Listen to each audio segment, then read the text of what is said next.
Good morning and greetings from Northumberland. We start each day, as we always do, with our candle burning for those affected by the pandemic, particularly as we had the news yesterday that yet another 1,000 people died. And it brings home the fact that in this last month or so, nearly a third of the people who've died in the whole year have died.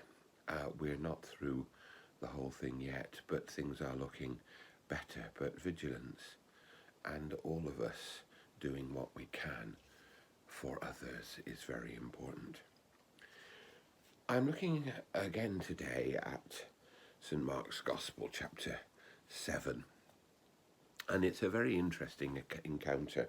It's the encounter with Jesus and the woman who was a Samaritan woman who comes to Jesus. And it seems to me that this encounter fits in with other encounters that Jesus has. An encounter with the woman at the well, an encounter with the woman who had the issue of blood, the hemorrhage.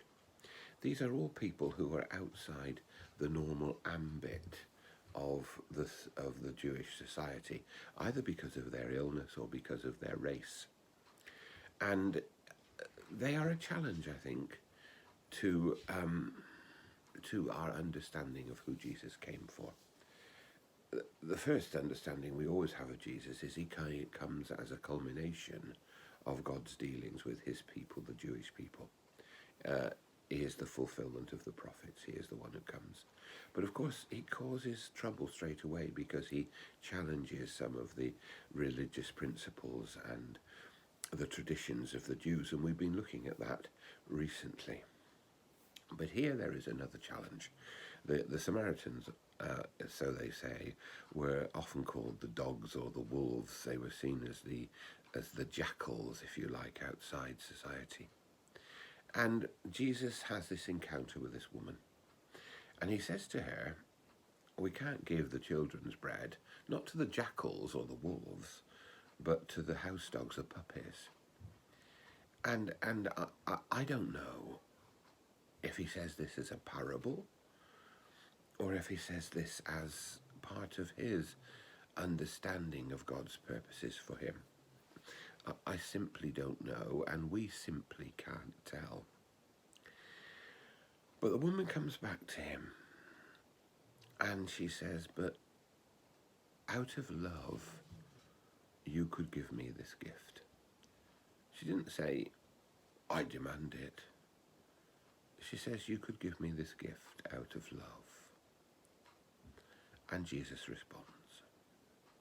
And Jesus responds by sharing the blessing of God with this woman who is on the outside. Just as the woman with the issue of blood was brought back through his healing. Just as the woman at the well who was separated even from her own community is brought in by Jesus. Jesus brings people in.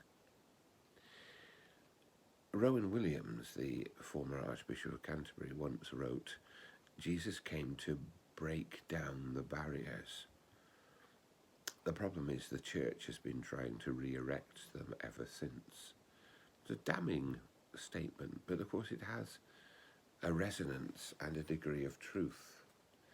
Because the church, like any institution that is inhabited by fallen people, frail human vessels like you and me, has an ability to revert to the wrong way. Jesus comes to radically include people, tax collectors and sinners, foreigners, Samaritans. But it's easy to do a them and an us. And Jesus challenges us constantly to remember that his gospel and his love is for all people. Think of the person or the group of people who you see it hardest for the love of God to be there for, and realize that God in Christ loves them with a deep and a profound love. Know that they are loved just as you are loved.